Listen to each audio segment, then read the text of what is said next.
Halo, selamat pagi anak-anak kelas 7. Semoga kalian dalam keadaan sehat walafiat. Nah, kembali lagi dengan Pak Yudi di pelajaran IPS hari Kamis tanggal 8 April 2021. Nah, di mana hari Kamis ini serasa spesial ya. Kita menggunakan pakaian adat dan kita akan kedatangan tamu dari pengawas ya. Selamat pagi Ibu Rutma, dan kita akan lanjutkan pembelajaran kita hari ini dengan materi. Ya, materi kita pada hari ini adalah kehidupan masyarakat Indonesia di masa Hindu-Buddha. Nah, di mana tujuan pembelajaran ini peserta didik dapat memahami ya kehidupan masyarakat pada masa Hindu-Buddha. Nah, Bapak minta tolong semuanya untuk memperhatikan video pembelajaran yang Pak Yudi berikan. Nanti di akhir video kita akan ada sesi tanya jawab, kita sharing ya, di mana kalian ada yang ingin tanyakan atau Pak Yudi yang akan menanyakan. Oke? Nah, ayo siap-siap, mari kita saksikan. Just a face in the crowd, you're gonna hear my voice when I shout it out loud. It's my life. Wah, tampaknya videonya salah ya. Ini yang benar, nak. Hai, halo teman-teman semua. Kembali lagi pada video pembelajaran kali ini. Dan kita akan membahas materi kehidupan masyarakat pada masa Hindu-Buddha. Namun, sebelum masuk ke pembahasan, ada tujuan pembelajarannya nih. Yaitu, setelah menonton, audiens diharapkan dapat memahami kehidupan masyarakat pada masa Hindu-Buddha. Mari kita bahas yang pertama adalah masuknya kebudayaan Hindu-Buddha di Indonesia. Bangsa Indonesia mempunyai letak yang sangat strategis dalam jalur perdagangan internasional, sehingga banyak dilalui dan disinggahi oleh pedagang-pedagang asing terutama India dan Cina. Berikut teori masuknya Hindu-Buddha ke Indonesia. Yang pertama adalah teori Waisya. Pembawanya adalah para pedagang India. Mereka menetap di Indonesia dan menikah dengan penduduk asli. Mereka memberikan pengaruh kebudayaan India terhadap Indonesia. Yang kedua adalah teori Ksatria. Pembawanya adalah para ksatria. Ini terjadi konflik perebutan kekuasaan di Indonesia dan berkembang menjadi kerajaan-kerajaan. Yang ketiga adalah teori Brahmana. Dibawa oleh para Brahmana yang menguasai huruf Pallava dan Sanskerta.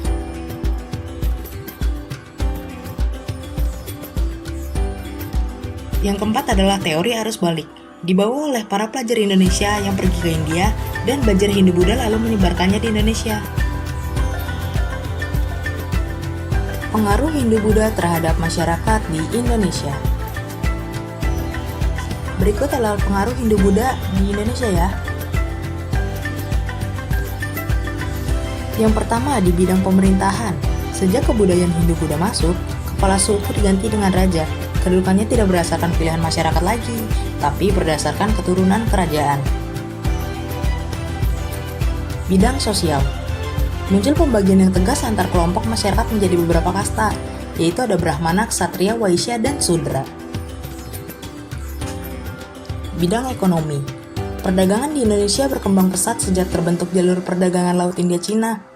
Pusat-pusat perdagangan berkembang menjadi pusat kerajaan. Bidang agama. Banyak masyarakat Hindu dan Buddha yang tetap berbaur dengan kepercayaan terhadap roh halus, dan itu mempengaruhi masyarakat Indonesia. Bidang budaya.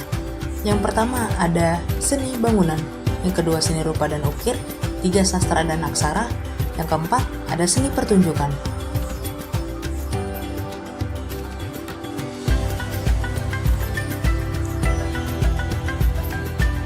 Kerajaan-kerajaan Hindu-Buddha. Yang pertama adalah Kerajaan Kutai. Raja yang paling terkenal yaitu Mulawarman. Penyebab keruntuhannya tidak diketahui pasti. Yang kedua adalah Kerajaan Tarumanagara. Raja yang terkenal adalah Purnawarman. Sebab keruntuhannya juga tidak diketahui pasti. Yang ketiga adalah Kerajaan Sriwijaya. Raja yang terkenal adalah Balaputra Dewa, sebab keruntuhan diserang Kerajaan Kolamandala dan Coromandel India. Yang keempat, Kerajaan Mataram kuno. Raja yang terkenal yaitu Dyah Balitung, sebab keruntuhan terjadi bencana besar dan mendapat serangan dari Sriwijaya. Yang kelima adalah Kerajaan Medang. Raja yang terkenal adalah Erlangga dan penyebab keruntuhan yaitu pemberontakan dari Raja Worawari. Yang keenam adalah Kerajaan Kediri. Raja yang terkenal adalah Jayabaya, sebab keruntuhan mendapat serangan dari Raja-Raja sah Kerajaan Tumapel. Yang ketujuh ada Kerajaan Singasari. Raja yang terkenal adalah Kertanegara, sebab keruntuhannya yaitu pemberontakan dari Jayakatwang.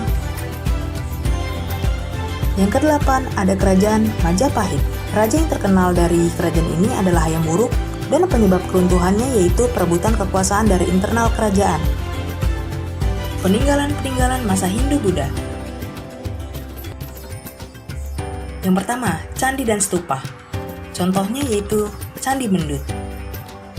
Yang kedua adalah Gapura. Contohnya adalah Gapura Uringin. Ketiga, petirtaan. Contohnya adalah Tirta Empur. Yang keempat, patung atau arca. Contohnya adalah patung Buddha Gautama. Yang kelima, relief. Contohnya relief Candi Prambanan. Yang keenam, prasasti. Contohnya adalah prasasti Cirebon. Yang ketujuh, kitab. Contohnya adalah Kitab Negara Kertagama. Sekian video pembelajaran tentang kehidupan masyarakat pada masa Hindu-Buddha di Indonesia. Terima kasih. Semoga bermanfaat. Dadah.